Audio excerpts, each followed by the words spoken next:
Hello everyone, welcome to Shivi study chef. मैं शिवानी आज आपके सामने लेकर आई हूँ इंडियन पॉलिटी का एक और लेक्चर जो बहुत ज्यादा इंपॉर्टेंट होने वाला है। इस पे हम बात करेंगे the salient feature of our constitution. इससे पहले मैंने आपको जो कॉन्स्टिट्यूशन की मेकिंग है मैंने आपको वो बताया था, जो कमिटीज बनी थी उसके बारे में बता दिया था, हमने प्रीएम्बल को पढ़ लिया था। अगर आपने वो सभी लेक्चर्स नहीं देखे हैं तो नीचे आपको डिस्क्रिप्शन बॉक्स में प्लेलिस्ट का लिंक मिल जाएगा, वहां जाके आप हमारे सभी लेक्चर्स को देख सकते हैं। ठीक है, आज हम बात करेंगे salient features of our constitution. इसमें बहुत सारे पॉइंट हैं। अभी मैंने यहाँ पर आपके सामने 4 पॉइंट लिखे हैं जिसमें मैं 1 बाय 1 करके आपको सारे पॉइंट एक एक करके समझाऊंगी। जो हमारा कॉन्स्टिट्यूशन है उसके अपने फीचर्स क्या हैं। तो सबसे पहले हम इस पर बात करते हैं।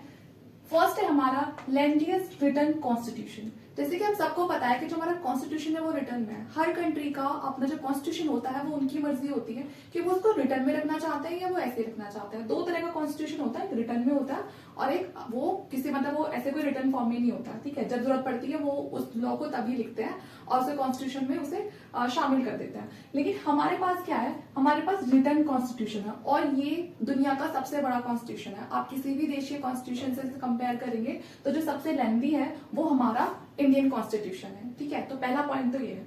अब इतना लेंथी रखने की जरूरत क्या थी, क्योंकि कोई कोई तो इसको एलिफेंटाइन जो साइज होता है उसमें भी कंसिडर करता है कि वो बहुत बड़ा है।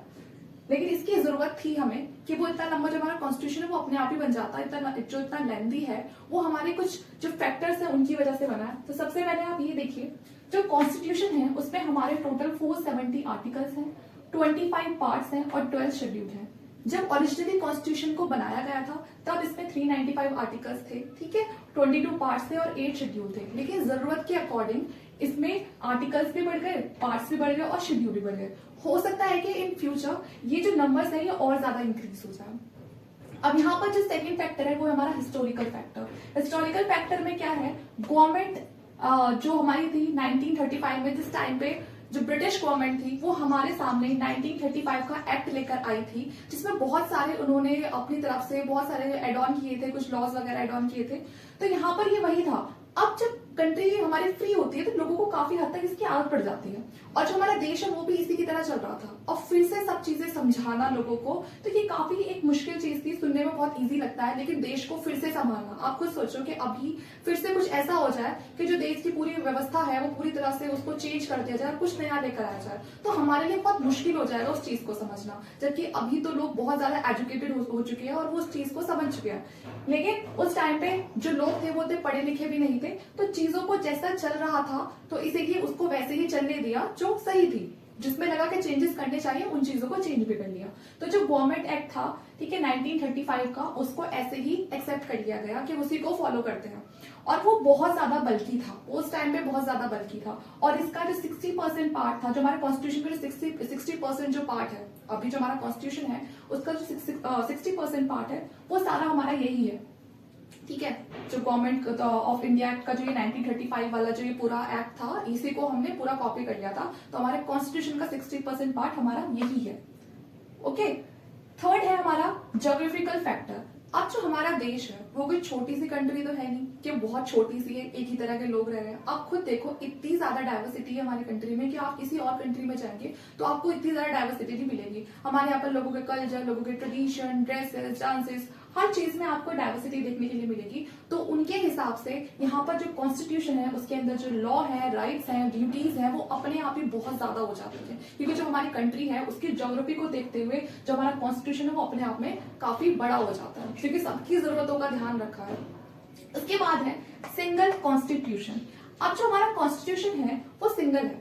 ठीक है, पूरे देश के लिए एक ही कॉन्स्टिट्यूशन बनाया है, उसमें स्टेट्स के भी, विलेजेस के भी, सिटीज के लिए भी, कंट्री के लिए, सब जगह उस एक ही कॉन्स्टिट्यूशन में हमारे सबके राइट्स लिखे हुए हैं। सब चीजें एक ही जगह कंपाइल की हुई है। ऐसा तो नहीं है कि आप राजस्थान से हो तो राजस्थान का अगर अपना अलग जो सेपरेट कॉन्स्टिट्यूशन है और जो इंडिया है उसका अपना अलग है, कि जब तक आप राजस्थान में रहोगे तो आप ये जो कॉन्स्टिट्यूशन है इसको फॉलो करोगे, और जब आप इंडिया को एज अ जब इंडियन सिटीजनशिप के तौर पे देखोगे तो आपके लिए अलग होगा। तो ऐसा तो नहीं है ना कि हर स्टेट का अपना अलग है। तो यहाँ पर सभी स्टेट का, या पूरा मानो कि पूरी कंट्री का एक ही कॉन्स्टिट्यूशन है। अब इतने सारे स्टेट्स हैं, सबको सोच समझ के चीजों को रखा गया है, तो इसीलिए जो कॉन्स्टिट्यूशन है वो हमारा बड़ा है। फोर्थ है जो इस पे ज्यादातर जो डोमिनेंस रहा है वो लॉयर्स का रहा है। जब कॉन्स्टिट्यूशन को बनाया जा रहा था तो उस पर जितने भी जो लोग थे उसको बनाने वाले वो ज्यादातर लॉयर्स थे। तो लॉयर्स से ज्यादातर अपनी वही जो लॉयर वाली जो लैंग्वेज थी, बड़े बड़े जो टर्म्स थी, उसको अच्छे से एक्सपेंड करके लिखना। तो इसीलिए भी जो हमारा कॉन्स्टिट्यूशन है वो बड़ा हो जाता है। कोई भी चीज वहां पर उन्होंने शॉर्ट में तो निपटाई नहीं है कि ना, अगर बहुत ही शॉर्ट में लिख दिया कि नोट मेकिंग जैसे कुछ कर दिया, नहीं, चीजों को बहुत ही अच्छे से समझाया गया है। तो इसीलिए हमारा एक रीजन ये हो गया for lengthiest written constitution. Doctor B R Ambedkar ji जो है यहाँ पर वो क्या कहते हैं कि constitution of India has been framed after ransacking of all the known constitution of the world, के मतलब सारी दुनिया के जितने भी कॉन्स्टिट्यूशन थे, ठीक है, उन सबको देख के पढ़ के और उसमें से जो अच्छा था उसको छाट के तब उन्होंने हमारा जो इंडिया का जो कॉन्स्टिट्यूशन है उसको फ्रेम किया है।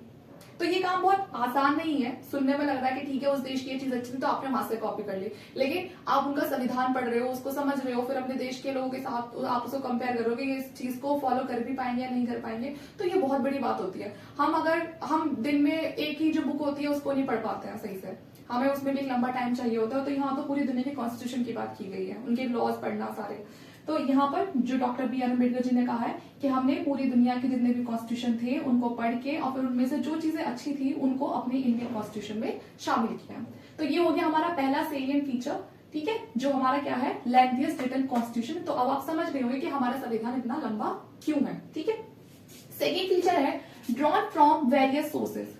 अब हमने जो हमारा जो कॉन्स्टिट्यूशन है वो हमने इतनी सारी जगह से अलग अलग सोर्सेज लिए हैं कि वो अपने आप बड़ा हो जाएगा। जैसे मैंने आपको बताया जो गवर्नमेंट ऑफ इंडिया एक्ट था ये 1935 का, ये अपने आप में बहुत बड़ा था। फिर हमने इसको पूरा का पूरा अपने कॉन्स्टिट्यूशन में रख लिया, तो हमारा जो ये एक सोर्स तो ये हो गया, ठीक है।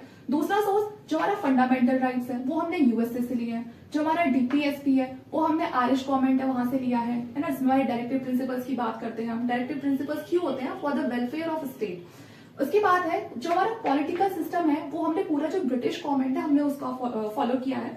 यहाँ पर पॉलिटिकल सिस्टम में बात की गई है कैबिनेट सिस्टम की। जिस तरह से ब्रिटेन का कैबिनेट सिस्टम है हमने सेम वैसे ही अपनी इंडिया में जो कैबिनेट सिस्टम है उसको स्टैब्लिश किया है। उसके बाद ये पॉलिटिकल में और क्या है, relation between legislative and executive. हमारे यहाँ पर जो लेजिस्लेटिव और जो एग्जीक्यूटिव होती है वो एक कॉपरेशन और एक कोऑर्डिनेशन दोनों चीजों को फॉलो करके तब वो अपना काम करती है। तो यहाँ पर ये चीज हमने कहाँ से ली है, हमने ब्रिटिश गवर्नमेंट से ली है। तो हमारे पास सोर्सेज इतनी सारी हमने अलग अलग जगह से ली है, तो अपने आप ही जो हमारा संविधान है वो बड़ा हो जाएगा, ठीक है ना। तो ये एक इसका सेलिएंट फीचर ये है कि वहां से क्या हुआ है, जो हमारे पास सोर्सेज है, जो हमारे कॉन्स्टिट्यूशन है उसमें हमने अलग अलग चीजों को अलग अलग कंट्री से उठाया, ठीक है। तो एक फीचर इसका ये हो जाता है। उसके बाद है यहाँ पर थर्ड वाला इंटीग्रेटेड एंड इंडिपेंडेंट जुडिशरी। हमारे कॉन्स्टिट्यूशन पे और क्या फीचर है इसका, यहाँ पर देखिए इंटीग्रेटेड भी कहा, इंडिपेंडेंट भी कहा है। अब इंटीग्रेटेड और इंडिपेंडेंट जुडिशरी पे यहाँ क्या चीज बताई हुई है, अब हमको पता हमारा डिस्ट्रिक्ट लेवल पे एक डिस्ट्रिक्ट कोर्ट होता है, ठीक है,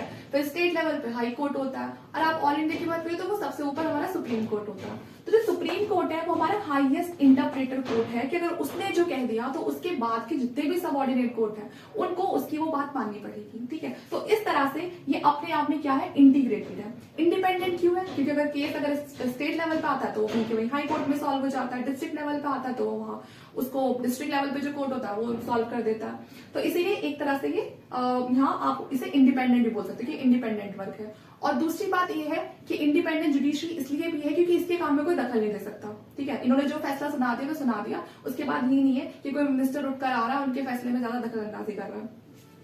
यहाँ पर इंटीग्रेटेड सेम लॉ, चाहे सुप्रीम कोर्ट हो, चाहे हाई कोर्ट हो, चाहे कोई सबऑर्डिनेट कोर्ट हो, भाई सबका काम तो एक ही है ना कि हमारे लिए जो यहाँ जो क्राइम हो रहे हैं उनको मतलब लोगों को जस्टिस दिलाना। जो लॉ यहाँ स्टेट लेवल पे फॉलो कर रहा है हाई कोर्ट, वही सेम लॉ तो जो सुप्रीम कोर्ट है वो फॉलो करेगा। ऐसे तो नहीं है ना कि यहाँ पर स्टेट में अलग लॉ चल रहे हैं और आप जैसे ही सुप्रीम कोर्ट पहुंचोगे तो वहां पर अलग लॉ शामिल हो जाएंगे, ऐसे तो नहीं होगा। सब काम किस चीज के लिए कर रहे हैं, उन सेम लॉज पर ही काम कर रहे हैं, जो कॉन्स्टिट्यूशन में शामिल है उन्हीं लॉ पे काम कर रहे हैं। इंडिपेंडेंट, जैसे मैंने आपको बताया इंडिपेंडेंट होने का क्या एविडेंट है यहाँ पर कि एक तो फिक्स्ड टेन्योर है, फिक्स्ड टेन्योर। अब इनको इंडिपेंडेंट क्यों बनाया, शायद जब कॉन्स्टिट्यूशन को बनाया गया था तो इस चीज को सोच लिया गया होगा कि जुडिशरी को और जो लेजिस्लेटिव है उसको अलग रखते हैं। अलग रखने का मोटिव ये था कि जिससे कि जो मिनिस्टर हैं वो ऐसा ना हो कि वो दबाव बना रहे हैं जजेस पे, और जो जजेस हैं वो दबाव बना रहे हैं मिनिस्टर्स पे। तो ये चीज ना हो क्योंकि इससे क्या हो जाएगा, काम गड़बड़ हो जाएगा। और सोचो दोनों अगर एक ही फेवर पे आ गए, मतलब कि ठीक है तुम हमारा काम बनाओ, हम तुम्हारा यहाँ ठीक है प्रमोशन कर देंगे, तो अगर इस तरह से करेगा तब भी काम बिगड़ जाएगा। तो इसीलिए जजेस को कोई डर ना हो कि भाई हमने अगर इनके खिलाफ जाके कोई काम किया, लेजिस्लेशन के खिलाफ जाके कोई काम किया तो हमें हमारी जो नौकरी है उससे निकाल देंगे। तो इसीलिए कॉन्स्टिट्यूशन में पहले से ही जो जजेस हैं उनका फिक्स टेन्योर कर दिया कि ठीक है ये आपका इतना एक टाइमिंग रहेगा कि इस टाइम में मतलब आप अपनी जो पूरा जो 65, 70 ऐसे उनका जो टेन्योर है वो फिक्स कर दिया, उसके बाद आप रिटायर हो जाओगे और उससे पहले आपको आपकी जगह से कोई नहीं हिला सकता। तो ऐसे उनका जो टेन्योर है वो फिक्स कर दिया। और जो उनकी सैलरी है, ठीक है, उनकी सैलरी भी किस बेसिस पे उन्हें मतलब कहां से दी जाती है? कॉन्सोलिडेटेड फंड ऑफ इंडिया, ठीक है, जो हमारे भारत का खजाना है जिसे हम कॉन्सोलिडेटेड फंड ऑफ इंडिया बोलते हैं, जहां मतलब जितने भी जो गवर्नमेंट जॉब वाले हो या जो भी टैक्सेस वगैरह कलेक्ट होता है वो सारा कॉन्सोलिडेटेड फंड ऑफ इंडिया में जाता है, ठीक है। तो इसी के ऊपर सैलरी बनती है किसकी? यहाँ पर जुडिशरी की सैलरी बनती है, मतलब जुडिशरी में जो भी जजेस वगैरह होते हैं उनकी सैलरी बनती है। तो ये आपको थर्ड पॉइंट समझ आ गया होगा कि अब आप समझ गए हो कैसे इंटीग्रेटेड है। इंटीग्रेटेड क्यों है? क्योंकि सब एक दूसरे की बात मानते हैं। यहाँ पर ऐसा नहीं है कि सुप्रीम कोर्ट अपनी अलग ही चला रहा है, हाई कोर्ट अपने अलग लॉज फॉलो कर रहा है, ऐसा नहीं होता, सब एक ही पे काम कर रहे हैं। लेकिन ये है कि केस है जो अगर उन्हें लग रहा है कि डिस्ट्रिक्ट लेवल पे उनको वो इंसाफ नहीं मिला तो वो हाई कोर्ट जा सकते हैं, हाई कोर्ट में नहीं मिला तो सुप्रीम कोर्ट। लेकिन सब उन्हें जस्टिस तो वही सेम लॉ फॉलो करके देंगे ना, ऐसे तो नहीं कि भाई वहां पर अच्छा ये लॉ आप लगाया था हम तो दूसरे लॉ के अकॉर्डिंग देंगे, तो ये चीज नहीं होगी। और ये इंडिपेंडेंट मैंने बता ही दिया, इंडिपेंडेंट इन्हें इसलिए रखा है जिससे कि कोई और दूसरी जो पावर है वो आके इन पे कोई दबाव ना बना सके, क्योंकि अगर इन्हीं पे लोगों पे प्रेशर आ जाएगा तो ये फिर किसी भी चीज को बहुत ही जो फ्री और फेयर जो हमारा जजमेंट जो होती है वो नहीं हो पाएगी। तो ये समझ गए होंगे आप, ठीक है। अब फोर्थ पे आ जाओ, synthesis of parliament sovereignty and judicial supremacy. यहाँ पर क्या बताया है? अब यहाँ पर वही चीजें जो मैंने आपको ज्यादातर यहाँ पर एक्सप्लेन कर दी है। जो जुडिशियल है उसकी अपनी अलग सुप्रीमेसी है और जो पार्लियामेंट है उसकी अपनी अलग। जो काम पार्लियामेंट कर सकता है वो जुडिशरी नहीं कर सकता और जो जुडिशरी कर सकता है वो पार्लियामेंट नहीं कर सकता। आप देखो होता क्या है यहाँ पर। अगर मैं बात करूं यूके की, ठीक है, यूके ब्रिटेन की, तो यहाँ पर जो ज्यादा पावर होती है किसके पास होती है? पार्लियामेंट के पास होती है, ठीक है। और अगर मैं बात करूं यूएसए की, तो यूएसए में जो ज्यादा पावर होती है, जो सुप्रीमेसी होती है वो होती है जुडिशरी की। लेकिन हमारी कंट्री में क्या है? हमारी कंट्री में दोनों को बराबर की पावर्स दे रखी है, कोई लड़ाई झगड़ा करना ही नहीं है। अगर कोई लॉ बनाना है, कोई एक्ट पास करना है तो वो राइट किसके पास है? पार्लियामेंट के पास है। मान के चलो कि कुछ हो जाता है देश में ऐसा और हमें किसी वजह से हमें कोई कानून पास करना पड़ता है, ठीक है, तो यहाँ पार्लियामेंट ने उस कानून को बना दिया, उसको पास करवा दिया। अब यहाँ पर जो जुडिशियल है, जो जजेस है, वो उसको पढ़ेंगे, उस लॉ को पढ़ेंगे कि इन्होंने जो ये लॉ पास करा है ये कॉन्स्टिट्यूशन के बेसिक स्ट्रक्चर को तो हार्म नहीं कर रहा। ऐसा तो नहीं है कुछ अलग ही बना दिया इन्होंने, वो हमारे कॉन्स्टिट्यूशन के अंदर रहकर ही बनना चाहिए। ऐसा ना हो कि उससे किसी को हार्म हो रहा है कि भाई तुमने किसी एक को तो बहुत राइट्स दे दिया और किसी एक ही लिया तुमने बिल्कुल ही एकदम खत्म कर दिया सब कुछ। तो ऐसा नहीं होना चाहिए, है ना, किसी को प्रॉब्लम नहीं होनी चाहिए उससे। तो उस चीज को देखता है जो जुडिशरी होती है, वो उस चीज को देखती है। अब जुडिशरी को ऐसा कुछ लगा कि आपने जो लॉ बनाया है ना वो ठीक नहीं है, ठीक है, वो क्या कर रहा है, वो जो कॉन्स्टिट्यूशन है उसका जो बेसिक स्ट्रक्चर है वो उसको हार्म कर रहा है, तो ये जो लॉ है आप इसको चेंज करो, इसमें कुछ चेंजेस लेकर आओ, तो ये बताएगा। तो वो फिर से पार्लियामेंट के पास जाएगा, पार्लियामेंट फिर से उसमें कुछ चेंजेस कर देगा और फिर बाद में अगर इनको सही लगता है तो वो जो लॉ है हमारा पूरी तरह से पास हो जाएगा और पूरी कंट्री में उसको फॉलो किया जाएगा। तो आप ये समझ रहे हो, जो लॉ बनाने का काम है वो पार्लियामेंट को दिया है, लेकिन पार्लियामेंट ये नहीं है कुछ भी बना के फेंक देगा, बल्कि क्योंकि उसको पता है कि मैं कुछ भी नहीं कर सकता हूँ ऐसे कि मतलब कुछ भी मेरे दिमाग में आया और मैंने बना दिया, क्योंकि यहाँ पर कौन बैठा है? यहाँ पर जुडिशरी बैठी है उस चीज को पूरा चेक करने के लिए कि आपने कॉन्स्टिट्यूशन के अंडर रहकर बनाया है या फिर बिल्कुल कुछ भी ऐसे ही बना दिया, ठीक है। तो ये 4 पॉइंट भी आपको समझ आ गया होगा। तो ये हमारे 4 फीचर्स थे। एक तो लेंथीएस्ट रिटन कॉन्स्टिट्यूशन, आपको पता चल गया होगा क्यों हमारा कॉन्स्टिट्यूशन इतना लेंथी है। दूसरा कि हमने कहाँ से कौन सी जो हमारी सोर्स है हमने कौन सी कंट्री से ली है। उसके बाद है कि हमारी जो जुडिशरी है उसको हम क्यों इंटीग्रेटेड और इंडिपेंडेंट बोलते हैं। फोर्थ कि जो हमारा पार्लियामेंट है जुडिशियल है उनमें से कौन सुप्रीम है, तो हमारी कंट्री में दोनों ही अपनी तरीके से सुप्रीम है, ठीक है। तो आप चाहे तो इसका स्क्रीनशॉट ले सकते हैं।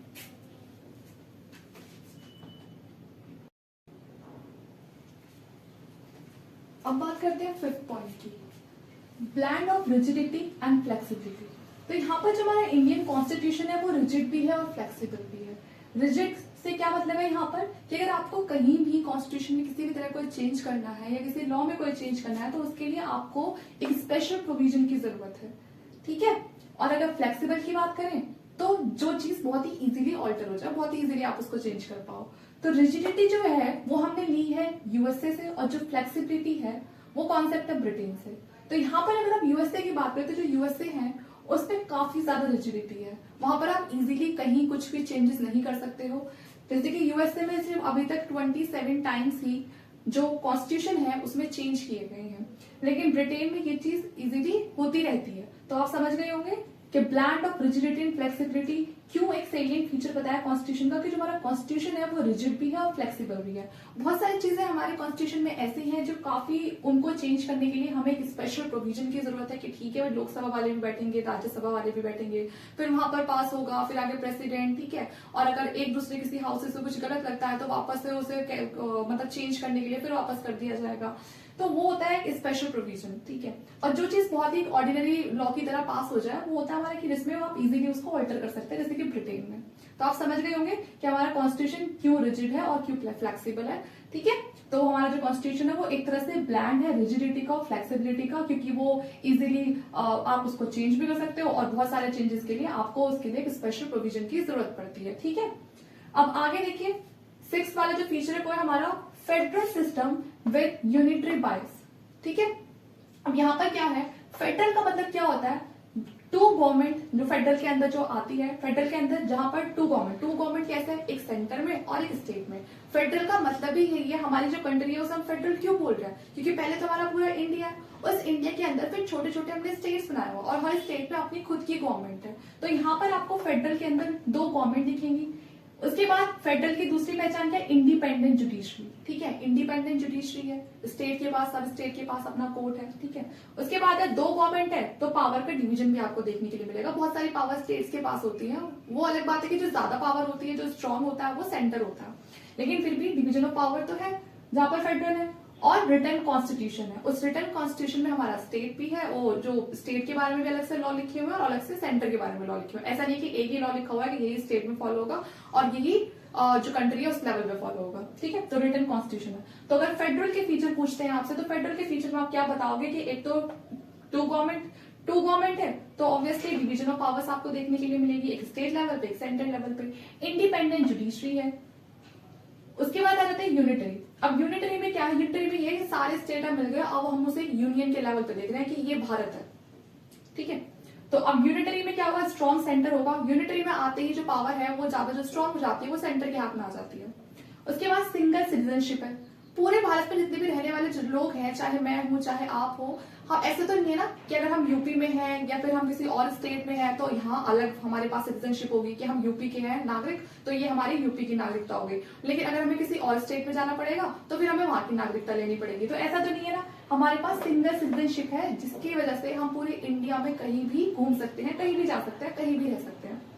उसके बाद इंटीग्रेटेड जुडिशरी, ठीक है। देखिए यहाँ पर क्या था, इंडिपेंडेंट जुडिशरी, यहाँ पर इंटीग्रेटेड जुडिशरी, दोनों में फर्क समझिएगा। यहाँ पर इंडिपेंडेंट जुडिशरी क्यों कहा गया है, क्योंकि हर स्टेट के पास अपना खुद का हाई कोर्ट है। और यहाँ पर इंटीग्रेटेड जुडिशरी क्यों कहा गया है कि अगर मान के चलिए कि मुझे मैंने कोई केस किया और वहां से मुझे मेरे स्टेट का जो हाई कोर्ट है वहां से मुझे वो उस चीज का फैसला भी मिल गया कि जी आपके केस में ऐसे ऐसे है और ये आपका फैसला है, और लेकिन वो मुझे मेरे फेवर में नहीं लगा, मुझे पसंद नहीं आया वो, तो अब मैं कहां पर जाऊंगी, अब मैं सुप्रीम कोर्ट में जाऊंगी अपने उस केस को लेके। तो यहाँ पर क्या हो गया, अब जब मैं सुप्रीम कोर्ट में गई, सुप्रीम कोर्ट ने मेरा जो केस है पूरी तरह से पलट दिया, इस बार जो जजमेंट थी वो मेरे फेवर में आ गई। अब वो जो फेवर में जो मेरे जजमेंट जो फेवर में आई है वो ये नहीं कि बस सुप्रीम कोर्ट ने कहा तो बस वहीं तक है, वो नहीं, वो अब मैं जब अपने स्टेट में आऊंगी तो जो मेरे स्टेट का जो कोर्ट है उसको भी वो चीज माननी पड़ेगी, ठीक है। वो वहां पर भी लीगल है जो जजमेंट सुप्रीम कोर्ट ने दी है। तो इस तरह से वो इंटीग्रेटेड भी है, जो सुप्रीम कोर्ट कहेगा वो हाई कोर्ट को मानना पड़ेगा, जो हाई कोर्ट कहेगा वो उसे सबऑर्डिनेट जो कोर्ट है उनको मानना पड़ेगा, तो इसलिए वो इंटीग्रेटेड भी है, ठीक है। उसके बाद है फ्लेक्सिबिलिटी ऑफ कॉन्स्टिट्यूशन। यूनिटरी में अगला जो फीचर है वो है इसका फ्लेक्सिबिलिटी ऑफ कॉन्स्टिट्यूशन। जैसे कि मैंने आपसे कहा जो यूनिटरी है उसमें जो स्ट्रॉन्ग मेन होता है वो सेंटर होती है, सारी पावर सेंटर के पास होती है, स्टेट के पास भी होती है, लेकिन अगर सेंटर चाहता है कि स्टेट में ये चेंजेस होने चाहिए या ये लॉ आना चाहिए तो स्टेट उसको मना नहीं कर सकता। तो यहाँ पर फ्लेक्सिबिलिटी क्यों कहा गया कॉन्स्टिट्यूशन पे इस चीज को लेके कि मान लीजिए पीएम है, उनको कोई चेंज करना है मध्य प्रदेश में, लेकिन मध्य प्रदेश की स्टेट नहीं चाहती है, तो वो स्टेट चाहे या ना चाहे लेकिन सेंटर के पास इतनी पावर है कि वो कॉन्स्टिट्यूशन में उनके स्टेट को लेके कोई भी चेंज कर सकता है। तो इसीलिए यहाँ पर फ्लेक्सिबिलिटी ऑफ कॉन्स्टिट्यूशन कहा गया है किसमें, यूनिटरी में, ठीक है। यहाँ पर केसी वेयर ये कौन थे कि father of federal theory, sorry इन्हें फादर ऑफ फेडरल थ्योरी कहा जाता था, एक ऑस्ट्रेलियन थे ये। इन्होंने क्या कहा है, इन्होंने कहा है federal in form but unitary in spirit quasi federal. इन्होंने इंडियन कॉन्स्टिट्यूशन को कहा है कि वो क्या है, वो उन्होंने इंडिया को कहा है कि वो कैसे वो वो फेडरल फॉर्म है, ठीक है। फेडरल फॉर्म में क्यों है? क्योंकि अलग अलग बहुत सारे स्टेट्स हैं, बट आप उसकी जो स्पिरिट है वो कैसी है? वो यूनिटरी है। क्योंकि अगर बाहर से कोई भी मुसीबत हम पे आ जाएगी और नेशनल इमरजेंसी लग जाती है तो उस केस में सब क्या हो जाएंगे? उस केस में स्टेट की कोई नहीं सुनेगा कि नहीं ये वाले स्टेट वाले तो फ्री हैं, चलो भागो यहाँ से, घूमो फिरो। जैसे कि अभी आप कोरोना का ही एग्जाम्पल ले लो, अभी जब कोरोना बहुत ज्यादा फैला तो वो जो हमारे लिए था कि हम सबको अपने घर में रहना है, तो ऐसा तो नहीं था ना कि भाई जो राजस्थान वाले हैं ठीक है तुम तो आराम से घूमो, तुम्हारे लिए हम कोई कुछ नहीं कर रहे हैं, लेकिन जो दूसरे जो असम वाले हैं या फिर जो हरियाणा वाले हैं, यूपी वाले हैं, आप सबको अंदर रहना है, ऐसा तो नहीं। वहां पर हम क्या हो गए? जो जजमेंट जो हमें पीएम ने बोला, ठीक है, जो एक सेंटर से जो हमारे लिए ऑर्डर आया, पूरे देश ने उसको माना, ठीक है। तो वहां पर उसने कैसे काम करा? यूनियन की तरह काम करा। तो जो केसी वेयर उन्होंने यही कहा है कि जो हमारा इंडिया है वो क्या है? वो federal in form but unitary in spirit, quasi federal. तो इसलिए हमारे यहाँ पर क्या बोलते हैं? इसे क्वासी फेडरल बोलते हैं, क्योंकि जो हमारा देश है वो पूरी तरह से ना तो फेडरलिज्म को फॉलो करता है ना यूनिटरी को फॉलो करता है। या फिर आप ये कह दो कि वो फेडरलिज्म को भी फॉलो करता है, वो यूनिटरी को भी फॉलो करता है। तो इतना ये आपको क्लियर हो क्या होगा कि फेडरल सिस्टम विद यूनिटरी बाइस का यहाँ पर मतलब क्या है, क्योंकि हमारे देश में फेडरल भी है और वो यूनियन जो यूनिटरी है उसकी तरह भी काम करता है, ठीक है। तो आपको पूरा समझ आ गया होगा।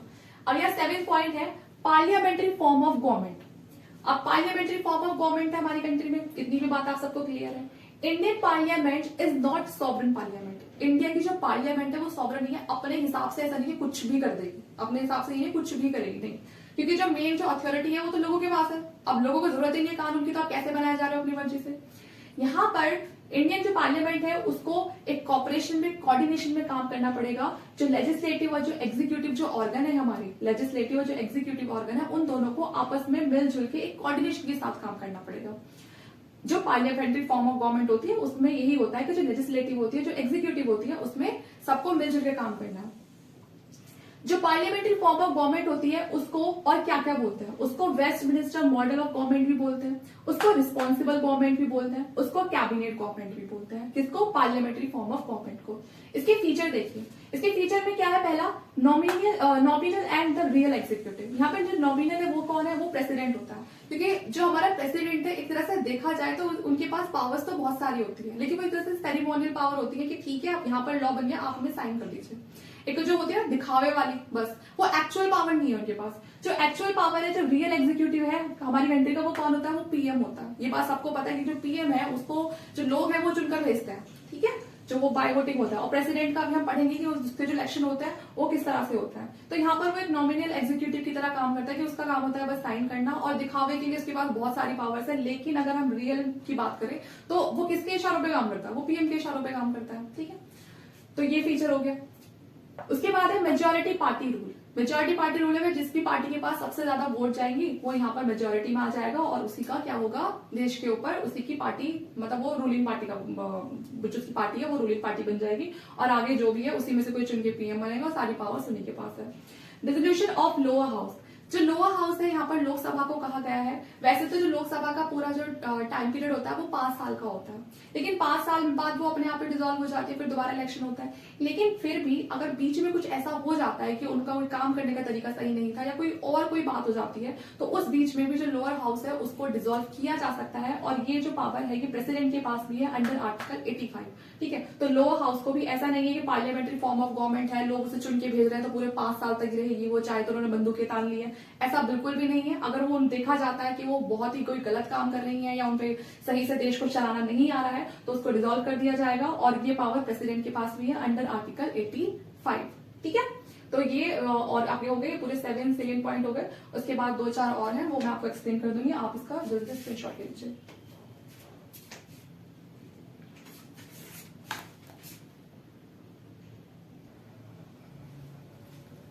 अब आगे देखते हैं 10th नंबर पे। यहाँ पर हमारा फंडामेंटल राइट्स। तो हमारे कॉन्स्टिट्यूशन का एक और इम्पोर्टेंट फीचर कि वो हमें फंडामेंटल राइट्स देता है। हमने आपको बताया था कि जो सोर्सेज है ये जो हमारा फंडामेंटल का, ये हमने कहाँ से लिया है? ये हमने यूएसए से लिया है। तो जो हमारे फंडामेंटल राइट है कॉन्स्टिट्यूशन में, वो हमारे किस आर्टिकल में आते हैं? आर्टिकल 12 से लेकर जो 35 है वो हमारे सारे फंडामेंटल राइट्स है। फंडामेंटल राइट्स को हम जल्दी ही आगे पढ़ेंगे। ये हमारे पार्ट 3 में आते हैं। कौन से पार्ट में आते हैं? पार्ट 3 में आता है।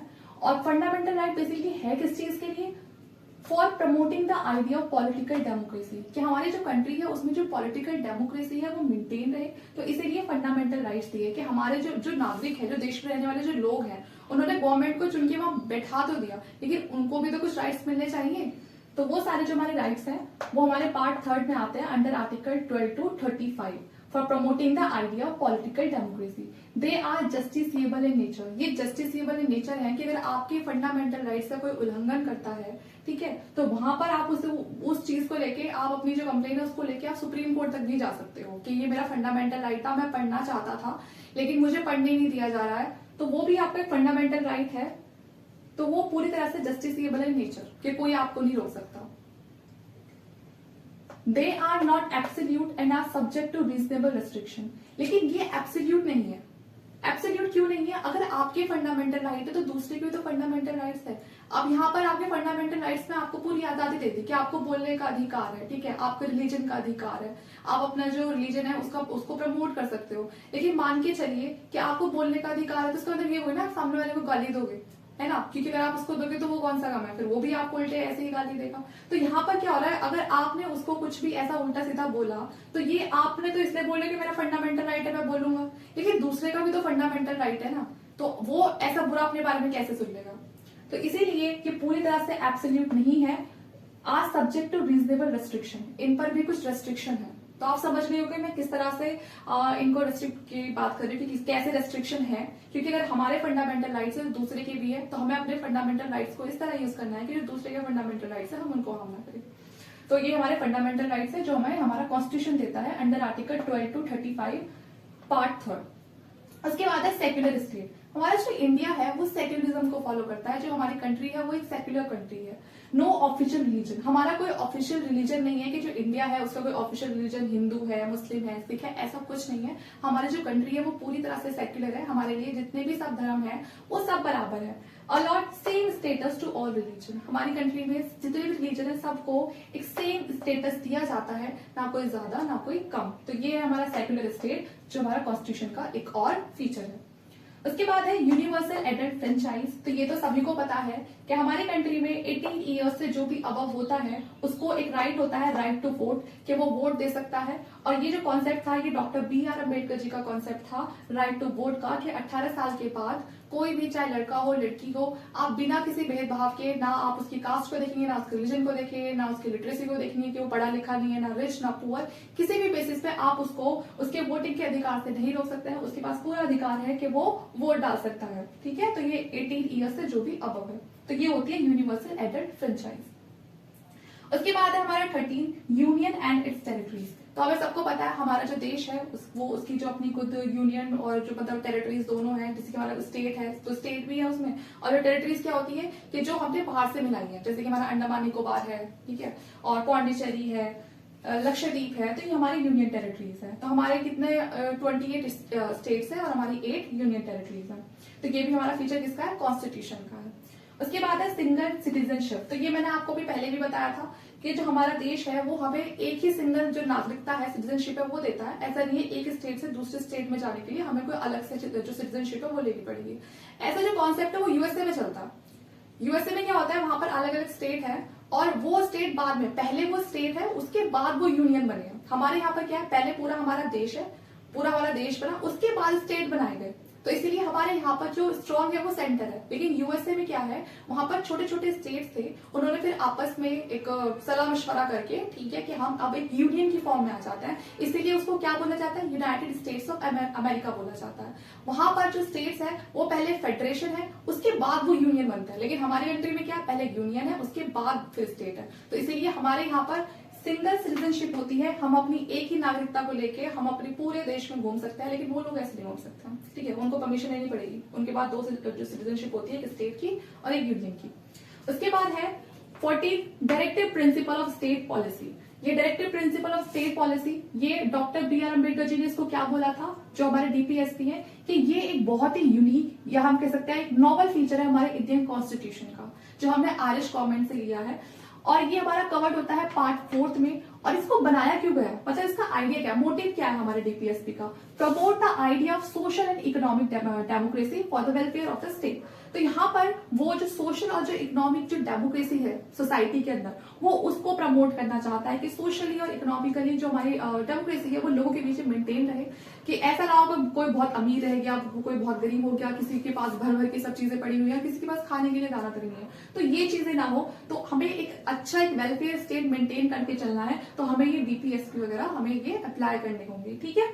जैसे कि आपको ये डीपीएससी वाला जो कॉन्सेप्ट है ये मैं आगे पूरा पढ़ाऊंगी, तो इसमें बहुत अच्छी अच्छी बातें की गई हैं, जैसे कि जो मैन है वुमेन है ना, वो उनको वर्क करने का पूरा राइट है, और ये नहीं है कि जो मैन होते हैं उनकी सैलरी ज्यादा है, वुमेन की कम है। तो ये वाली सब चीजें नहीं होनी चाहिए, एक इक्वालिटी मेंटेन करके रखनी है सोसाइटी में। तो ये सारी चीजें हैं इसमें। विलेज पंचायत का जो कॉन्सेप्ट है वो भी है हमारे डीपीएसपी के अंडर ही। 15th है हमारी ड्यूटीज। यहाँ पर ड्यूटीज की बात कौन सी की गई है, फंडामेंटल ड्यूटीज की बात की गई है। और ये जो हमारी फंडामेंटल ड्यूटीज है ये हमारी पार्ट 4 ए में ऑफ आर्टिकल 51 ए। तो हमारी फंडामेंटल जो ड्यूटीज है वो हमारे कौन से पार्ट में आती है, वो आती है हमारी पार्ट 4 ए। मैंने आपको अभी तक जो ये आर्टिकल है और ये जो पार्ट है, शेड्यूल है, ये अभी नहीं बताए हैं। तो आप यहाँ ये मत सोचना कि ये पार्ट कहाँ से आते हैं, कितने पार्ट होते हैं, ये क्या होता है। 25 पार्ट्स होते हैं, वो हम एक एक करके सारे पार्ट्स पढ़ेंगे और उन्हीं पार्ट्स के अंदर हमारे आर्टिकल कवर हो जाएंगे। तो यहाँ जब हम फंडामेंटल ड्यूटीज की बात करेंगे तो जब भी हम पार्ट 4 को पढ़ेंगे, जो हमारा पार्ट 4 ए है उसी में हमारी सारी फंडामेंटल ड्यूटीज कवर हो जाएंगी ऑफ आर्टिकल 51 ए। और इसी पार्ट के अंदर हमारा जो आर्टिकल है 51 ए ये आ जाता है, जो हमारी फंडामेंटल ड्यूटीज के बारे में बताता है। तो यहाँ पर हमारे टोटल 11 ड्यूटीज है, 11 फंडामेंटल ड्यूटीज है। और ये क्या है, नॉन जस्टिसिएबल है। ये नॉन जस्टिसिएबल क्यों है, क्योंकि मान लीजिए हमारी फंडामेंटल ड्यूटीज है, अब जो गवर्नमेंट है उसने, गवर्नमेंट मान लीजिए हमारा कॉन्स्टिट्यूशन मान लीजिए, उसने हमें हमारे राइट्स दे दिए, हमारे फंडामेंटल राइट्स दे दिए कि आप कहीं भी जा सकते हो, घूम फिर सकते हो, घर बना सकते हो, कोई भी अपना काम कर सकते हो। लेकिन बदले में हमारी भी तो कोई जिम्मेदारी बनती है अपनी सरकार के लिए, अपने देश के लिए। तो वही ये फंडामेंटल ड्यूटीज है कि अगर आप कहीं जा रहे हो तो वहां पर गंदा मत करो, ठीक है, पेड़ पौधों को मत काटो, जो हमारी ड्यूटीज होती है, लेकिन हम नहीं करते हैं ज्यादातर। तो ये जो चीजें हैं ये नॉन जस्टिसिएबल है। ये मान के चलिए मैं किसी सड़क पर जा रही हूँ और एक मैंने देखा कि कोई कार वाला आया और उसने कोई चिप्स खाया और वो जो पैकेट है वो ऐसे ही रोड पे फेंक दिया, तो चीज तो गलत है। जबकि हमारी ड्यूटी हमें क्या बोलती है कि हमें अपने एनवायरमेंट को क्लीन रखना है, अपने देश को क्लीन रखना है। लेकिन हमें इस चीज को, उस पैकेट के जो उसने रैपर डाल दिया, मैं उसको लेके वहां पर कोई ना चाहूंगी कि भाई उसी कंप्लेन करने पुलिस स्टेशन में, कौन सुनेगा मेरी, कोई भी नहीं सुनेगा। तो इसीलिए पूरी तरह से नॉन जस्टिसिएबल नहीं है। आगे हमारा 16 इमरजेंसी। इमरजेंसी में क्या होता है, हमारे देश में 3 तरह की इमरजेंसी लगाई जा सकती है। पहली है नेशनल इमरजेंसी, सेकंड है स्टेट इमरजेंसी, और फाइनेंशियल इमरजेंसी। नेशनल इमरजेंसी हमारी आर्टिकल 352 के अंडर आती है। अब हम बात करते हैं इमरजेंसी की, जिसपे हम 3 इंपॉर्टेंट इमरजेंसी के बारे में पढ़ेंगे जो हमारे कॉन्स्टिट्यूशन में गिवन है। पहली है नेशनल इमरजेंसी, दूसरी स्टेट इमरजेंसी, और थर्ड है हमारी फाइनेंशियल इमरजेंसी। पहली जो नेशनल इमरजेंसी है वो बताती है आर्टिकल 352 के बारे में।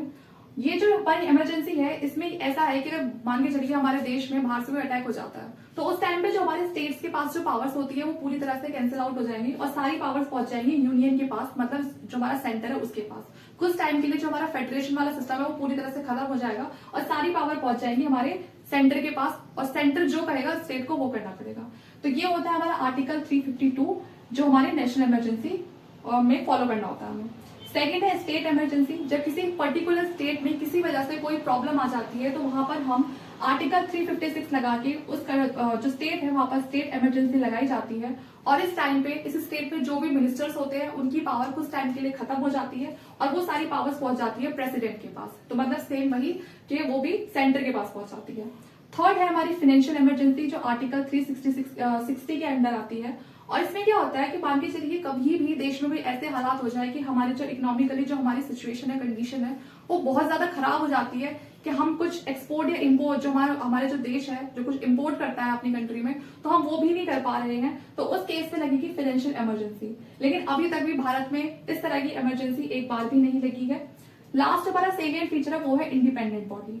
कोई भी जहां जिस भी देश में एक डेमोक्रेटिक सिस्टम होता है उस देश में अपने आप में बहुत ज्यादा जो काम होता है वो बहुत ज्यादा बढ़ जाता है। आप अपने देश को देखिए, बहुत सारे आपको डिपार्टमेंट दिखाई देंगे और इन डिपार्टमेंट को मेंटेन करने के लिए हमें अलग से कुछ इंडिपेंडेंट बॉडीज की जरूरत पड़ती है। तो वही जो फीचर है वो हमारे कॉन्स्टिट्यूशन में गिवन है। जैसे कि इलेक्शन कराने के लिए हमें एक इलेक्शन कमीशन की जरूरत होती है, जिससे कि जो हमारे इलेक्शन है वो बहुत ही फेयर तरीके से हो सके, जो हमारा रिजल्ट है वो भी हमें फेयर रिजल्ट मिले। यूपीएससी का काम हम सभी को पता है कैग का वर्क भी हम सबको पता है, और बाकी जो आगे जो लेक्चर्स आएंगे उसमें हम बहुत ही डिटेल के साथ हम सारी इंडिपेंडेंट बॉडीज को पढ़ेंगे। ये सारी हमारे कॉन्स्टिट्यूशनल इंडिपेंडेंट बॉडीज है, जिनके बारे में पूरी तरह से हमारा जो कॉन्स्टिट्यूशन है वो हमें पावर देता है इनको बनाने की और इनको वर्क करने की। ठीक है, तो उम्मीद करती हूँ आपको लेक्चर बहुत अच्छा लगा होगा। अगर आपको थोड़ा भी आपको लगता है कि ये बेनिफिशियल है तो वीडियो को प्लीज लाइक करें, शेयर करें और चैनल को सब्सक्राइब करें मेरी और आगे की वीडियोस देखने के लिए। Thank you.